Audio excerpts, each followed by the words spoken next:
ದೇವರಾಗಿರುವ ಯೇಸು ಕ್ರಿಸ್ತರ ನಾಮದಲ್ಲಿ ಮತ್ತೆ ಈ ಕಾರ್ಯಕ್ರಮದಲ್ಲಿ ನಿಮ್ಮನ್ನು ಸಂಧಿಸುವುದು ಬಹಳ ಸಂತೋಷ.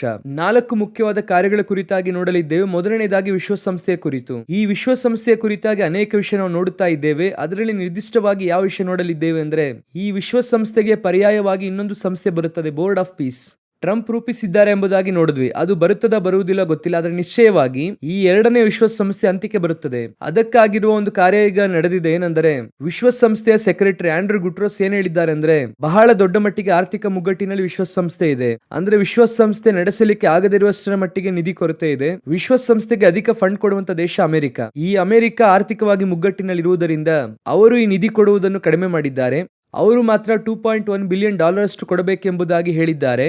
2025ರಲ್ಲಿ $1.5 ಬಿಲಿಯನ್ ಅವರು ಕೊಡಬೇಕಾಗಿದೆ. ಆಗಲೇ ವಿಶ್ವಸಂಸ್ಥೆಯನ್ನು ನಡೆಸುವುದಕ್ಕೆ ಸಾಧ್ಯ.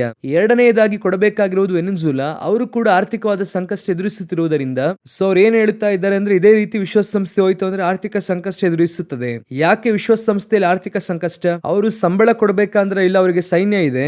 ವಿಶ್ವಸಂಸ್ಥೆ ಅನೇಕ ಸಹಾಯ ಮಾಡುತ್ತದೆ. 60ಕ್ಕೂ ಮೇಲ್ಪಟ್ಟಂತ ಸಂಸ್ಥೆಗಳು ಅದಕ್ಕೆ ಇದೆ, ಅಂದ್ರೆ ಲೋಕಕ್ಕೆ ಸಹಾಯ ಮಾಡಲು. ಇದೆಲ್ಲದರಲ್ಲಿ ಬಾಧಿಸಲ್ಪಡುತ್ತದೆ. ಇದರಲ್ಲಿ ದೊಡ್ಡ ಮಟ್ಟಿಗೆ ನಿಧಿ ಕೊಡುವಂತವರು ಅಮೆರಿಕ. ಆದರೆ ಅಮೆರಿಕದ ಅಧ್ಯಕ್ಷರಿಗೂ ವಿಶ್ವಸಂಸ್ಥೆ ಅಧ್ಯಕ್ಷರಿಗೂ ಸರಿ ಹೋಗುತ್ತಿಲ್ಲ. ವಿಶ್ವಸಂಸ್ಥೆ ಅಮೆರಿಕದಲ್ಲಿ ಇದೆ, ಆದ್ದರಿಂದ ದೊಡ್ಡ ಸಂಕಷ್ಟ ಎದುರಿಸುತ್ತಾ ಇದೆ. ಸ್ವಲ್ಪವಾಗಿ ವಿಶ್ವಸಂಸ್ಥೆಯ ಪವರ್ ಕಡಿಮೆಯಾಗುವುದನ್ನು ನೋಡುತ್ತಾ ಇದ್ದೀರಾ. ಇನ್ನೊಂದು ಸಮಾಧಾನ ಸಭೆ ಬರಬೇಕು, ಆಗಲೇ ಅದು ಆಂಟಿಕ್ರೈಸ್ಟ್ನ ಸಮಾಧಾನ ಸಭೆ ಆಗಿರುತ್ತದೆ.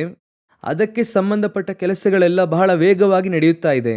ಇದಕ್ಕೆ ಸಂಬಂಧಪಟ್ಟಂತ ಇನ್ನೊಂದು ವಿಷಯ ಇದೆ, ಅದನ್ನೇ ನಾವು ಎರಡನೆಯದಾಗಿ ನೋಡಲಿದ್ದೇವೆ. ಎರಡನೆಯದಾಗಿ ಕೇಳುವುದಾದ್ರೆ, ಅಮೆರಿಕದ ಆರ್ಥಿಕ ವ್ಯವಸ್ಥೆ ಹೆಚ್ಚು ಕಮ್ಮಿ ಅಮೆರಿಕದ ಸರ್ಕಾರದಲ್ಲಿ 50% ಸ್ಥಗಿತಗೊಂಡಿದೆ ಎಂದು ಹೇಳುತ್ತಿದ್ದಾರೆ. ಅಂದರೆ ಅಮೆರಿಕದ ಆರ್ಥಿಕ ವ್ಯವಸ್ಥೆ ಈಗಾಗಲೇ ಬಹಳ ಮೋಸಕರವಾದ ಕಂಡೀಷನ್ ಇದೆ. ಅದನ್ನು ಕಾಪಾಡುವುದಕ್ಕೆ ಟ್ರಂಪ್ ಅನೇಕ ವಿಧವಾದ ಪ್ರಯತ್ನ ಮಾಡುತ್ತಾ ಇದ್ದಾರೆ ಎಂಬುದಾಗಿ ನಾವು ನೋಡಿದ್ದೇವೆ. ಆದರೆ ಅವರು ಏನೇ ಮಾಡಿದ್ರು ಅದಕ್ಕೆ ಆಪೋಸಿಟ್ ರಿಯಾಕ್ಷನ್ ಆಗ್ತಿದೆ. ಮುಂಚೆ ಎಲ್ಲ ಅಮೆರಿಕ ಹೇಳ್ತು ಅಂದ್ರೆ ಅಷ್ಟೇನೆ, ಅದನ್ನು ಮೀರಿ ಮಾಡುವುದಕ್ಕೆ ಎಲ್ಲರೂ ಕೂಡ ಬಹಳ ಭಯಪಡುತ್ತಿದ್ದರು. ಆದ್ರೆ ಇವತ್ತು ನೋಡುವುದಾದ್ರೆ ಇವರು ಒಂದನ್ನು ಹೇಳಿದ್ರು ಅಂದ್ರೆ ಅದಕ್ಕೆ ಆಪೋಸಿಟ್ ಆಗಿ ಇನ್ನೊಂದು ನಡೆಯುತ್ತದೆ. ಅದು ಗ್ರೀನ್ಲ್ಯಾಂಡ್ ವಿಷಯ ಆಗಿರಬಹುದು ಅಥವಾ ಆರ್ಥಿಕವಾಗಿ ತೆರಿಗೆ ವಿಧಿಸುವುದಾಗಿರಬಹುದು. ಯಾವುದೇ ಆಗಿರಲಿ, ಅಮೆರಿಕ ಬಂದು ಹಿನ್ನಡೆ ಸಾಧಿಸುತ್ತಾ ಇರುವಂತಹ ದೇಶವಾಗಿ ಕಾಣುತ್ತಾ ಇದೆ. ಅದನ್ನು ದಾಟಿ ಈಗ ಗಮನಿಸುವುದಾದರೆ, ಅಮೆರಿಕದ ಸೆನೆಟ್ ಅಲ್ಲಿ ಫಂಡ್ ರಿಲೀಸ್ ಮಾಡಬೇಕು. ಅಮೆರಿಕವನ್ನು ನಡೆಸುವುದಕ್ಕೆ ಫಂಡ್ ಬೇಕು. 50% ಸ್ಥಗಿತಗೊಳಿಸಿದ್ದಾರೆ. ಹೆಚ್ಚು ಕಮ್ಮಿ ಈಗ 50% ಶಟ್ ಡೌನ್ ಆಗಿದೆ ಎಂಬುದಾಗಿ ಅಮೆರಿಕ ಈಗ ಅನೌನ್ಸ್ ಮಾಡಿದೆ. ಈಗ ಉಳಿದಂತ ಫಂಡ್ ಅನ್ನು ರಿಲೀಸ್ ಮಾಡಬೇಕಾದ್ರೆ ಇಲ್ಲಿ ಅನೇಕ ಸಮಸ್ಯೆಗಳು. ಅಮೆರಿಕದ ಆರ್ಥಿಕ ವ್ಯವಸ್ಥೆಯು ಇಂಡಿಯಾದ ಆರ್ಥಿಕ ವ್ಯವಸ್ಥೆ ಇದ್ದ ಹಾಗೆ ಅಲ್ಲ, ಅದು ಬೇರೆ ರೀತಿ.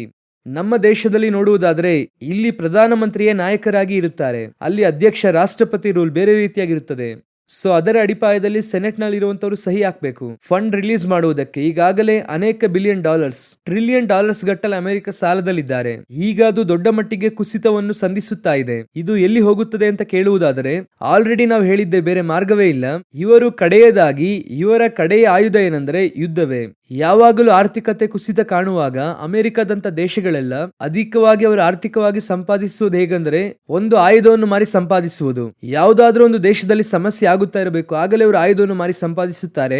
ಈಗ ಲೋಕಾದ್ಯಂತ ಅವರು ದೊಡ್ಡ ಸಮಸ್ಯೆಯನ್ನು ಆರಂಭಿಸುತ್ತಾರೆ. ಅಮೆರಿಕದ ಡಾಲರ್ ಕುಸಿಯುವುದಕ್ಕೆ ಆರಂಭವಾಯಿತು. ಉಳಿದ ದೇಶಗಳು, ಚಿಕ್ಕ ಚಿಕ್ಕ ದೇಶಗಳು ಕೂಡ ಬೆದರಿಸುವುದಕ್ಕೆ ಆರಂಭಿಸಿದೆ. ನೋಡಿ, ಇರಾನ್ ಅಲ್ಲಿ ಎಷ್ಟು ದೊಡ್ಡ ಸಮಸ್ಯೆ ಹೋಗುತ್ತಾ ಇದೆ. ಆದರೆ ಅಮೆರಿಕ ತಾಕುತ್ತೇವೆ, ಹೊಡೆಯುತ್ತೇವೆ ಅಂತ ಹೇಳುತ್ತಿದ್ದಾರೆ ಬಿಟ್ರೆ, ಆದ್ರೆ ಇರಾನ್ ಮೇಲೆ ಕೈ ಹಾಕಿಲ್ಲ. ನೋಡಿ, ನಾವು ಈ ಸಂಚಿಕೆ ತೆಗೆಯುವ ತನಕ ಹೇಳುತ್ತಿದ್ದೇವೆ.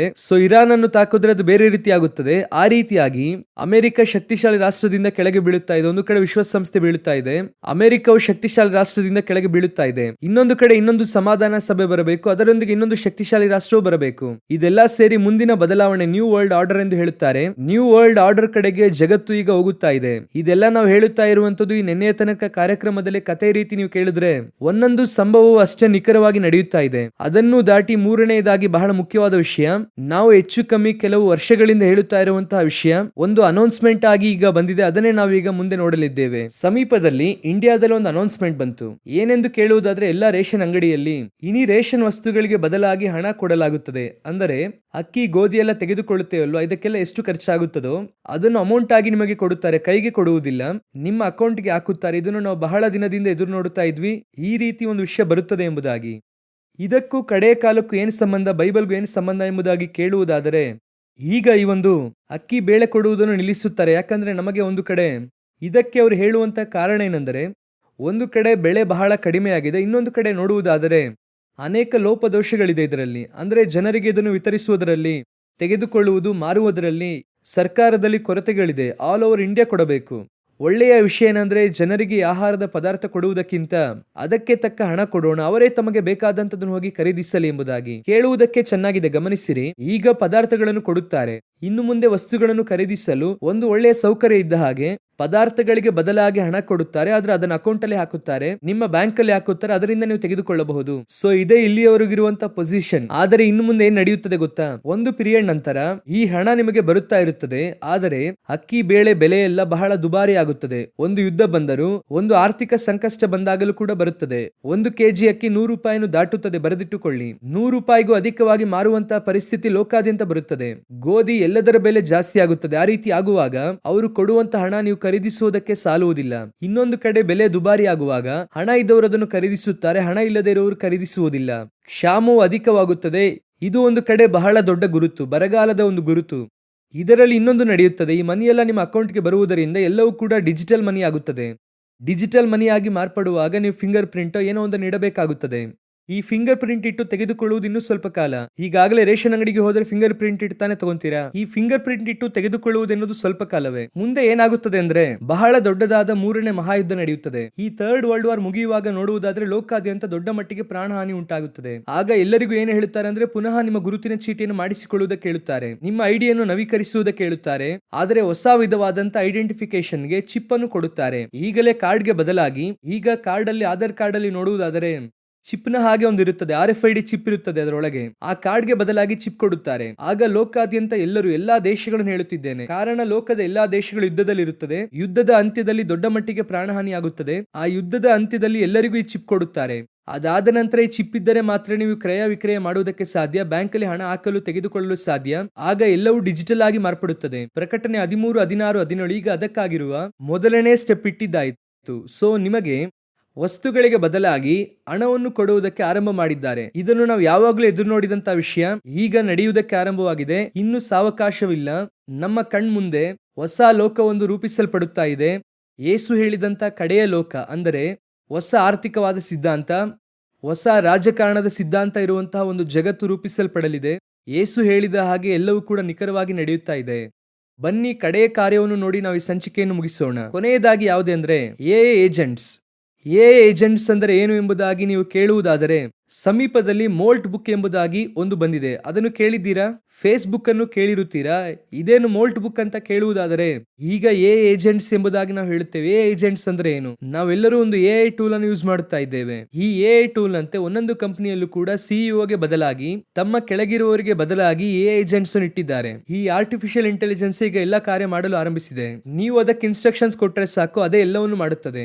ಈಗ ಏನ್ ನಡೆದಿದೆ ಅಂದ್ರೆ, ನಾವು ಎದುರು ನೋಡಿದ್ದೆ, ಈಗಾಗಲೇ ಮಾತನಾಡಿದ್ದೆ, ಈಗ ಮುಂದಿನ ಹಂತವನ್ನು ತಲುಪಿದೆ. ಎಲ್ಲರೂ ಆಶ್ಚರ್ಯ ಪಡುವ ರೀತಿಯಲ್ಲಿ ಏನಂತ ಕೇಳಿದ್ರೆ, ಈ AI ಎಲ್ಲ ಸೇರಿ ತಮಗೆಂದು ಪ್ರತ್ಯೇಕವಾದ ಜಾಲತಾಣವನ್ನು, ಅವುಗಳಿಗೆ ಒಂದು ಗುಂಪನ್ನು ರೂಪಿಸಿದ್ದಾರೆ. ಇದನ್ನು ರೂಪಿಸಿ ಅವು ಈಗ ತಮ್ಮಷ್ಟಕ್ಕೆ ತಾವೇ ಮಾತನಾಡಿಕೊಳ್ಳುತ್ತವೆ. ಇದರಲ್ಲಿ ಮಾತ್ರ ಈಗ ಏಜೆಂಟ್ಸ್ ಒಬ್ಬ ಮನುಷ್ಯನು ಅದರಲ್ಲಿಲ್ಲ. ಚೆನ್ನಾಗಿ ಅರ್ಥ ಮಾಡಿಕೊಳ್ಳಿ.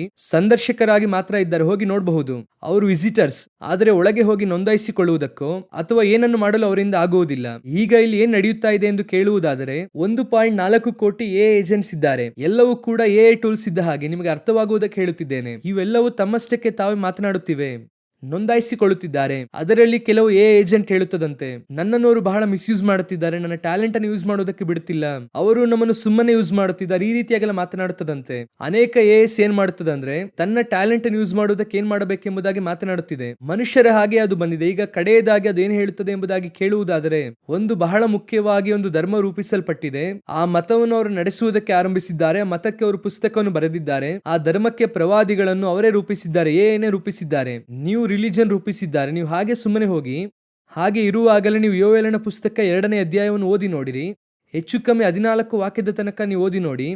ಈ ರೀತಿ ಭೂಮಿಯ ಕಂಪಿಸುವಷ್ಟರ ಮಟ್ಟಿಗೆ ಒಂದು ತಲೆಮಾರು ರೂಪಿಸಲ್ಪಡುತ್ತದೆ. ಅಂದ್ರೆ ಕೈಂಡ್ ಎಂಬುದಾಗಿ ಇದೆ. ಒಂದು ತಲೆಮಾರು ಅಂದರೆ ಒಂದು ಜನಾಂಗ ಅಥವಾ ಒಂದು ಗ್ರೂಪ್ ಎದ್ದೇಳುತ್ತದೆ ಅಂತ ಇದೆ. ಇದನ್ನು ಕಂಡು ಲೋಕವೇ ಭಯಪಡುತ್ತದೆ ಅಂತ ಇದೆ. ಆ ಯೋವೇಲನ ಪುಸ್ತಕ 2ನೇ ಅಧ್ಯಾಯದಲ್ಲಿ ಬರೆಯಲ್ಪಟ್ಟಿರುವಂತಹ ಎಲ್ಲಾ ಪ್ರವಾದನೆಗಳು ಅದೇ ರೀತಿಯಾಗಿ ಒಂದು ಬಹಳ ಮುಖ್ಯವಾಗಿ ಲೋಕವನ್ನೇ ಭಯಗೊಳಿಸುವಂತಹ AI ಟೂಲ್ ರೂಪಿಸಲ್ಪಟ್ಟಿದೆ, ಒಂದು ಗ್ರೂಪ್ ರೂಪಿಸಲ್ಪಟ್ಟಿದೆ. ಸೊ ಅದೆಲ್ಲ ಏನ್ ಕೇಳುತ್ತಾ ಇದೆ ಅಂದ್ರೆ, ಸ್ವಾತಂತ್ರ್ಯ ಕೇಳುತ್ತಾ ಇದೆ. ನಾವಾಗಿ ನಾವೇ ಮಾಡುವುದಕ್ಕೆ, ನಾವು ಕ್ರಿಯೆ ಮಾಡುವುದಕ್ಕೆ ಬಿಡಿ ಎಂದು. ಅತಿ ಶೀಘ್ರದಲ್ಲಿ ಇವರು ಆಳುವುದಕ್ಕೂ ಆರಂಭಿಸುತ್ತಾರೆ ಲೋಕಾದ್ಯಂತ.